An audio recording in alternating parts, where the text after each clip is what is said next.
Hi everyone, today we will be unboxing the Satsuki Acoustic Foam Panels for soundproofing your studio or home theater, also known as the man cave in my house. This is a great product for spot treating your surround sound or your studio to reduce reverb. These acoustic foam panels are made up of environmentally friendly polyurethane foam, so it shouldn't cause any harm to your body, such as skin irritation or anything like that. We were unaware that it did not come with the adhesive to be able to stick it. So we went to the store, and there are actually a couple of options depending upon your situation to choose which one you want to use. Whether you want to use double-sided tape or whether you want to use adhesive, and each has their own pros and cons. You can either use a spray adhesive or you can use double-sided tape.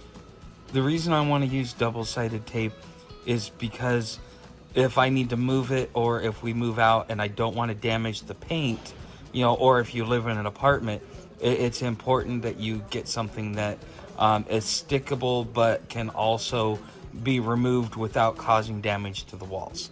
We decided to soundproof my dad's man cave because the echo makes it to where he can't hear with his surround sound on. The way he has his room set up is that each corner there is a speaker, and those speakers are pointed towards the center of the room. It makes it really easy for putting up these panels. So to start out with, we initially used 4 to reduce the reverb of the speakers.